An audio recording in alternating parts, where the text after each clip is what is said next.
Hello students, in today's video lecture I will discuss with you Marvel Maths paper solution paper number 5 section A. So see what we have given in first question. True false. First question is 7 multiply 6 multiply 5 multiply 4 multiply 3 multiply 2 multiply 1 plus 5 is not a composite number. तो यहाँ पे ये number क्या है बेटा? Composite number, क्योंकि आपको पता है कि जिसके भी मोर देन वन फैक्टर होते हैं उसे हम बोलते हैं कॉम्पोजिट नंबर। तो यहाँ पे अगर मैं 5 कॉमन निकालूं तो यहाँ पे बचेगा 1 और ये दूसरा भी फैक्टर हो जाएगा, ठीक है। तो ये नंबर क्या है? Composite number. So given statement is false. Now second पूछा है हमें, b square minus 4ac is the formula to find discriminant for quadratic equation. तो हमें पता है कि हम बी स्क्वायर माइनस 4ac का यूज करके फाइंड करते हैं discriminant. So given statement is true. Then question number 3, for every value of sin theta is equal to cos theta. हमें क्या बोला है यहाँ पे कि थीटा की हर एक वैल्यू के लिए हमें sin theta and cos theta की वैल्यू सेम मिलती है। So given statement is false because theta की कौन सी वैल्यू के लिए sin theta is equal to cos theta होगा? Only one value, that is 45 degree पे साइन एंड कॉस की वैल्यू सेम होती है और बाकी हर एक एंगल पे क्या होगा? अलग अलग होगी। Now question number 4, the probability of an event one dies who takes the birth. तो यहाँ पे हमें क्या बोला हुआ है कि जो जन्म लेता है वो मरता है। तो ये तो क्या है? सर्टेन इवेंट, क्योंकि हमें पता है कि जो भी जन्म लेगा उसकी मौत होने वाली है। तो ये सर्टेन इवेंट की प्रोबेबिलिटी क्या होगी? 1। So given statement is also true. Then root 4 plus 3 is a rational number. यहाँ पे स्टूडेंट जल्दी जल्दी में मिस्टेक कर देते हैं, ये रूट देख के बोल देते हैं कि ये इरेशनल है, बट हमें पता है कि 4 का स्क्वायर रूट क्या होता है? 2 and 2 plus 3 it become 5 and 5 is a rational number. So given statement is also true. Then the formula for finding discriminant is b square minus 4ac.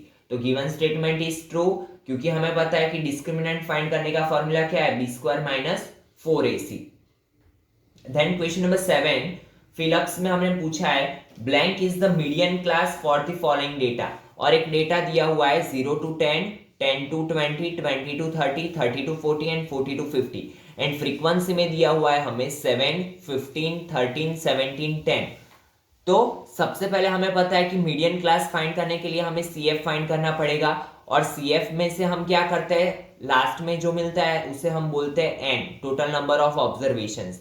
यहाँ पे n मिला हमें 62, n पे से हमने फाइंड किया n/2 दैट इज 31, और हम देखते हैं कि 31 के तुरंत बाद यहाँ पे CF में कौन सी वैल्यू आती है। तो 31 के बाद क्या आता है? 35, एंड 35 वाला जो क्लास होगा वो क्या होगा? हमारा मीडियन क्लास। तो मीडियन क्लास क्या होगा? 20 to 30। Then question number 8, two cubes each of volume 216 centimetre cube join to form a cuboid. दो क्यूब को ज्वाइन करके, ये क्यूब 1 है, ये क्यूब 2 है, ये दोनों को ज्वाइन करके एक क्यूबॉइड बनाया हुआ है और उसकी हमें लेंथ चाहिए। सेम क्वेश्चन आपकी टेक्स्ट बुक में एक्सरसाइज 13.1 में, बट वहां पे आपको कुछ और फाइंड करना है, यहाँ पे हमें सिर्फ लेंथ ही फाइंड करनी है। तो सबसे पहले हमने दोनों क्यूब को ज्वाइन कर लिया। अगर ये क्यूब का वॉल्यूम 216 सेंटीमीटर क्यूब है तो उसकी साइड कितनी होगी? 6 सेंटीमीटर। सेम यहाँ पे भी, तो इसकी लेंथ 6 सेंटीमीटर और इसकी लेंथ 6 सेंटीमीटर, और दोनों मिला के कितना होगा? 6 + 6 12 centimetre. Then question number 9, 10/a plus 6/b is equal to 8 and 6/a plus 10/b is equal to 4, then 1/a minus 1/b। तो देखिए सेम क्वेश्चन हमने क्वेश्चन पेपर 4 में भी किया था, जहां पे हमें x + y फाइंड करना था, और यहाँ पे क्या फाइंड करना है? हमें माइनस में फाइंड करना है। तो हमें देखना है कि हमें चाहिए क्या? माइनस, b माइनस चाहिए। तो जो हमें माइनस चाहिए वो हमारे इक्वेशन में माइनस आए, वैसे हम इसका सिंप्लीफिकेशन करेंगे। तो हम देख रहे हैं कि यहाँ पे जो माइनस वाला है ना वो सेकेंड इक्वेशन है, 10/b वाला सेकेंड इक्वेशन है, जहां पे b बिगर डिजिट है। तो हम क्या करेंगे? फर्स्ट में से सेकेंड को सबट्रैक्ट करेंगे। तो 10/a minus 6/a that is 4/a, 6/b minus 10/b that is minus 4/b, and 8 minus 4 that is 4। तो दोनों में से अगर 4 को मैं कॉमन निकालूं तो 1/a minus 1/b is equal to 4, और ये 4 मल्टीप्लीकेशन में से जाएगा डिवीजन में। तो 1/a माइनस 1/b, 4 4 कट, तो क्या मिलेगा 1/a minus 1/b is equal to 1 and it is our final answer. Then question number 10, HCF of 12p is equal to 6. LCM of 12 in p that is 36. Then p हमें find करना है.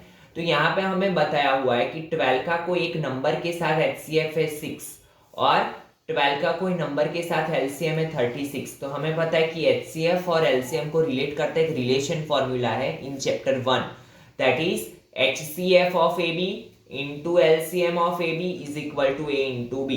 तो यहाँ पे हम वही करेंगे. हमें पता है कि HCF दिया हुआ है 6, तो HCF की जगह पे 6 रखा, LCM की जगह पे मैंने 36 रखा, A की जगह पे 12 रखा एंड B की जगह पे जो नंबर था P वो एज इट इज रखा. तो 12 इंटू P, तो P इज इक्वल टू क्या होगा 6 इंटू 36 डिवाइड बाई 12 एंड 12 3 जा 36. तो P इज इक्वल टू 6 3 जा 18.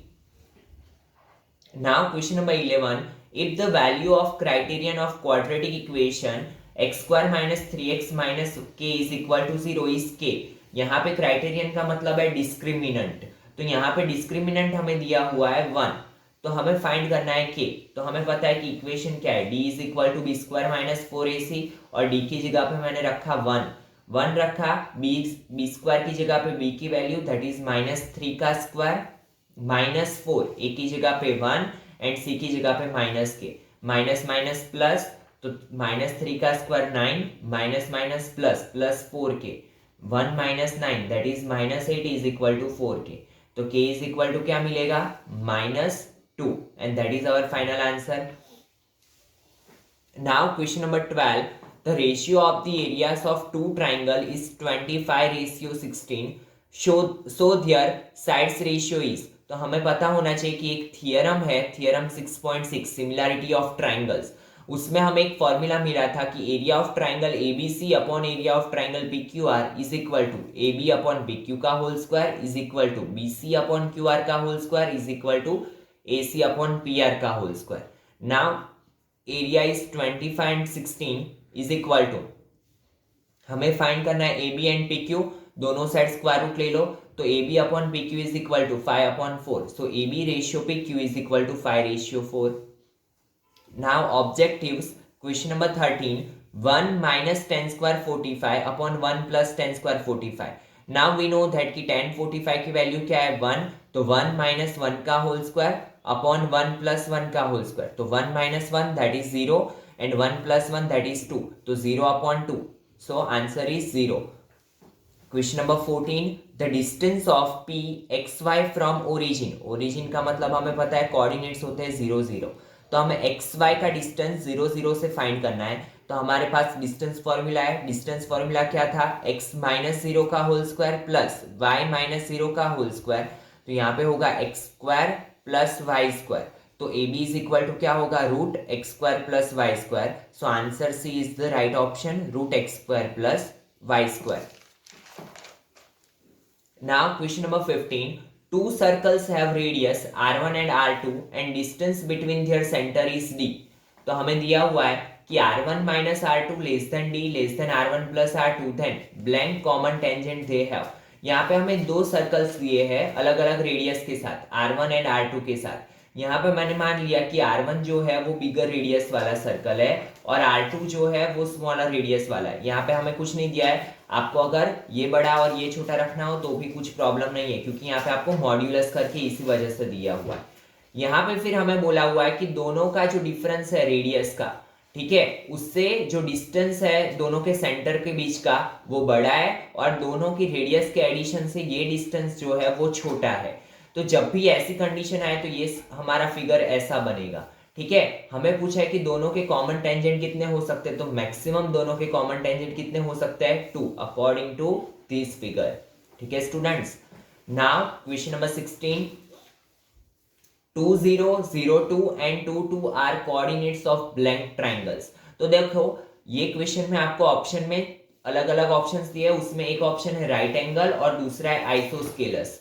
ठीक है, तो यहाँ पे आपका जो आंसर बनेगा वो बनेगा आइसोस्केलस राइट ट्राइंगल. बिकॉज अगर आप by using distance formula A B BC and AC find करते हो तो आपको मिलेगा कि AB square is equal to 8, BC square is equal to 4 and AC square is also 4। तो देखो 4 + 4 दैट इज 8। तो ये आइसोस्केलस भी है और अगर दोनों का एडिशन करके हमें AB स्क्वायर मिल रहा है तो ये राइट एंगल भी है। तो आंसर आएगा isosceles right triangle, not only isosceles but isosceles right angle triangle. Now question number 17, अच्छा क्वेश्चन है, ध्यान देना।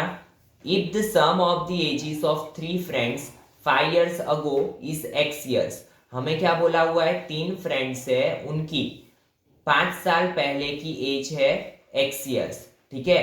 Then the sum of their ages after y years is blank, हमें क्या पूछा है कि आफ्टर y years ये एज क्या होगी। तो जब भी एज वाला क्वेश्चन आए तो सबसे पहले चले जाओ पास्ट में कि 5 साल पहले क्या बोला हुआ है हमें, x years, कितने फ्रेंड्स है, 3 फ्रेंड्स। तो इन प्रेजेंट एज क्या होगी, तो जो x है उसमें क्या ऐड होगा, इन प्रेजेंट। अगर 5 साल पहले मैं ऐसा बोलूं कि मेरी एज 10 years थी, before 5 years my age was 10 years, तो अभी क्या होगी, मैं क्या करूंगा, इन प्रेजेंट 10 + 5 दैट मीन्स अभी मेरी एज है 15 years, ठीक है।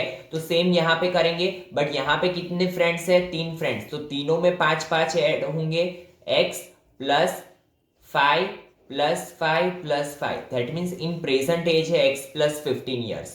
हमें क्या पूछा है, आफ्टर y years, तो हमें क्या करना पड़ेगा, x + 15 is a present condition after 5 years, that means हमें तीनों में कितने ऐड करने पड़ेंगे, y + y + y, that means y + y 2y + y 3y, तो x + 3y + 15, ये होगा हमारा final answer, that is option A.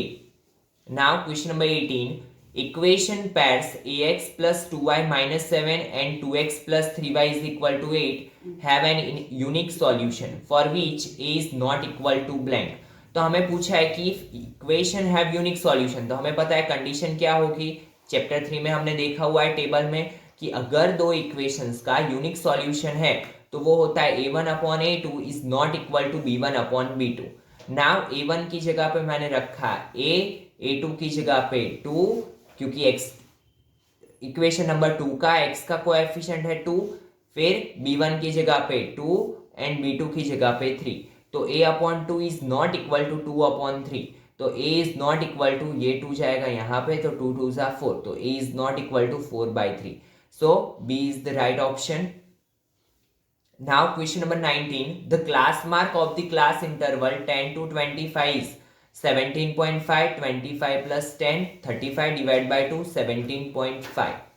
Now question number 20, one card is drawn from a pack of 52 cards, the probability that the card drawn is either red or a queen, that means red होगा तो भी चलेगा, queen होगी तो भी चलेगा। तो हमें कैसे पता चलेगा, तो हमें पता है कि रेड कलर के कार्ड है 26 और ये 26 कार्ड्स में 2 क्वीन भी अंदर ऐड हो चुकी है, रेड कलर की जो क्वीन है वो, बचा क्या, बाकी 2 क्वीन जो है ब्लैक कलर की। तो हमें क्या करना पड़ेगा, 26 + 2, 28 कार्ड में से कोई भी कार्ड आएगा हमें चलेगा, तो ऊपर आएगा 28, फेवरेबल आउटकम्स में आएगा 28 और नीचे टोटल नंबर ऑफ आउटकम्स आएगा 52। 7 4s are 28, 13 4s are 52, now 4 4 cut, so answer is 7/13, ठीक है। so C is the right option। now question number 21, section A में दिया है हमें पोलिनोमियल और सेक्शन बी में दिया है सम ऑफ जीरोस। तो हमें पता है कि जब भी पोलिनोमियल दिया हो तो उस पे से सम ऑफ जीरो फाइंड करने का ऑप्शन है हमारे पास, इक्वेशन है हमारे पास -b/a। So according to that equation -b/a, तो b की जगह पे b की जगह पे +3, वो माइनस इक्वेशन का अपॉन a की जगह पे आएगा 3, 3 3 cut, so -1 is the right option. Now same as question number 22 में 4x² - 3x + 4, अगेन b की जगह पे आएगा -3 और a की जगह पे 4, minus minus plus, so 3/4 is the right option. Now question number 22, section A में दिया है अ card drawn at a random from well सफल डेक ऑफ 52। हमें पूछा है कि 52 कार्ड्स में से अगर हम रैंडमली कोई कार्ड उठाते हैं तो प्रोबेबिलिटी ऑफ इवेंट कौन सी, ब्लैक कलर का होने की। तो हमें पता है कि ब्लैक कलर के कार्ड कितने होते हैं 26 और टोटल नंबर ऑफ कार्ड्स 52, तो 26 टू जा, सो आंसर इज 1/2। फिर हमें पूछा है जैक आने की प्रोबेबिलिटी, तो जैक वाले कितने होते हैं, तो हमें पता है कि जैक होते हैं 4, तो 4/52 एंड 13 4 जा 52, सो 1/13 इज द राइट ऑप्शन। ठीक है, तो इसी के साथ स्टूडेंट आपका क्वेश्चन पेपर 5 का सॉल्यूशन यहाँ पे कंप्लीट हुआ। In next lecture we will discuss marvel paper solution of paper 6। Thank you students.